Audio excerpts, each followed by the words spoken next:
ওম সূর্যায় নমঃ। আজকের এই ভিডিওটি একজনের কমেন্টের উপর ভিত্তি করে। পূর্বে যে আমি একাদশী ব্রত সম্পর্কে একটি ভিডিও পোস্ট করেছিলাম, তাতে একজন কমেন্ট করেছিলেন যে শুক্লপক্ষের একাদশী করব না কৃষ্ণপক্ষের একাদশী করব। তো খুবই ভালো লাগলো এই প্রথম ভিডিও, যেটা কমেন্টের উপর ভিত্তি করে আমি বানাচ্ছি। তো যা কিছু বলবো শাস্ত্র প্রমাণের সঙ্গে বলবো, বিশ্বাস আমার উপর নয়, শাস্ত্রের প্রমাণের উপর রাখুন। প্রথম প্রশ্ন হচ্ছে যে একাদশী ব্রতটি শুক্লপক্ষের করব না কৃষ্ণপক্ষের করব। প্রথমে শাস্ত্রের প্রমাণটি শুনুন। শাস্ত্র বলছে একাদশী ব্রতানাং চ পক্ষয় ধুবয়োরপি যথা কৃষ্ণ তথা শুক্ল বিভেদং নৈব কারয়ে কর্তব্য তত প্রয়ত্নেন পক্ষয় শুক্ল কৃষ্ণযোগ। এই কথার অর্থ কি? শাস্ত্র বলছে যে শুক্লপক্ষের একাদশী হোক বা কৃষ্ণপক্ষের একাদশী হোক, এদের মধ্যে ভেদাভেদ করতে নেই।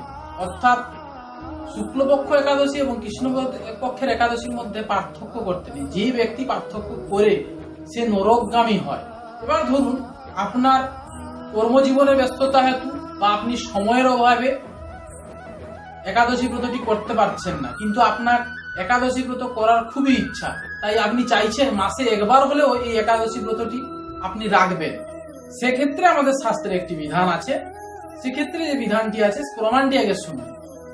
শাস্ত্র বলছে শুক্লাগ্রস্তে কর্তব্যা ভোগ সন্তান বর্ধিনী যোজে নিষেধ কৃষ্ণায়া সিদ্ধি তস্য ততই ব্রতে।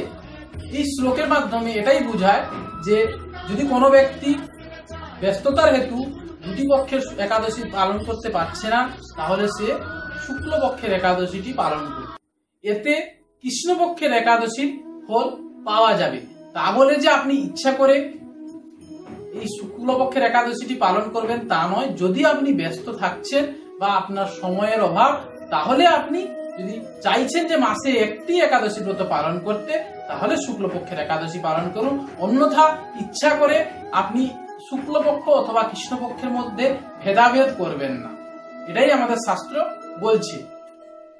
আরো একটি খুব গুরুত্বপূর্ণ তথ্য সবার মনে রাখা উচিত যে একাদশী ব্রত ধারণের জন্য দশমী যুক্ত একাদশী পালন করব না একাদশী যুক্ত দ্বাদশী পালন করব। এক্ষেত্রে শাস্ত্রে আমাদের খুব সুন্দর প্রমাণ আছে। প্রথমে শাস্ত্রের প্রমাণটি শুনুন। শাস্ত্র বলছে একাদশী উপবসের দ্বাদশী অথবা পুনঃ বিমিশ্রাবাপি পূর্বেত নো দশম্যা যুক্তাং উচিত। সৌর ধর্মোত্তর পুরাণে বলছে যে দুটি তিথির কথা, একটা হচ্ছে বিধা তিথি আর একটা হচ্ছে পূর্ব বিধা তিথি। বিধা তিথির অর্থ কি?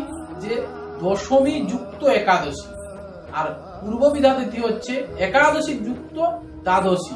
তো সৌর ধর্মোত্তর পুরাণে বলছে যে সর্বদা একাদশী ব্রত ধারণের জন্য একাদশী যুক্ত দ্বাদশী তিথিকে গ্রহণ করা উচিত।